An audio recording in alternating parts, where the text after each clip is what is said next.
বাংলাদেশে যে মেয়েরা এই পরকীয়ার জন্য ধুকে ধুকে মরছে, তারা যেন অন্ততপক্ষে সাহস পায়। আলবিকে ছোট না করার জন্য সে সব ধরনের চেষ্টা করে গেছে।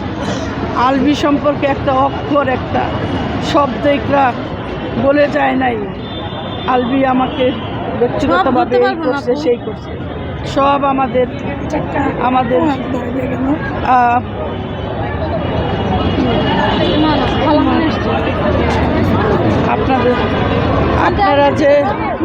আপনারা যে আমাদের পাশে এভাবে দাঁড়াবেন আমরা চিন্তাও করি নাই।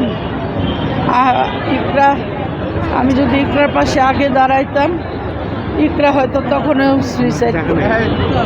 ইকরার পাশে আমরা দাঁড়াতে পারি নাই শুধু আলভির জন্য, কারণ আলভি ওকে এমনভাবে ডমিনেট করছে যে ওর নামে মুখ খুললে তার সব কিছু বন্ধ হয়ে যাবে।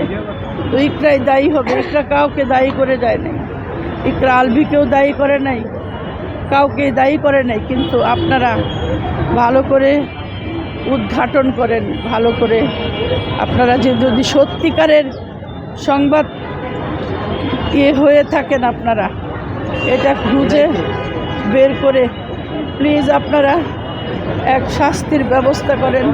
অন্ততপক্ষে বাংলাদেশে যে মেয়েরা এই পরকীয়ার জন্য ধুকে ধুকে মরছে, তারা যেন অন্ততপক্ষে সাহস পায়। আবার যেন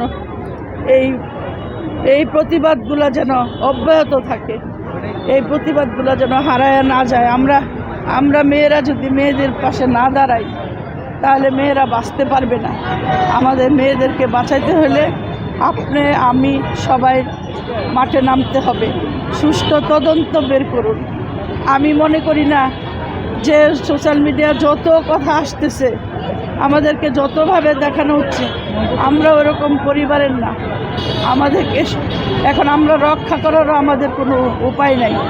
আপনারা সুন্দরভাবে, আগেও পত্রপত্রিকায় খবর ছাপা হইতো, মানুষ আগে পড়তো তারপরে জানতো। এখন মানুষ দেখে আর পড়ে না, ঘটনা আর পড়ে না। আপনারা আপনাদের দায়িত্ব থেকে সুষ্ঠুভাবে তদন্ত করে আপনারা বের করুন। আমাদের কাছে কি জানতে চান?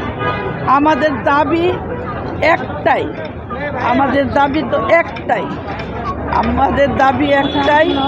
আমরা সুষ্ঠু তদন্তের মাধ্যমে এটা বিচার কামনা করি, বিচার চাই।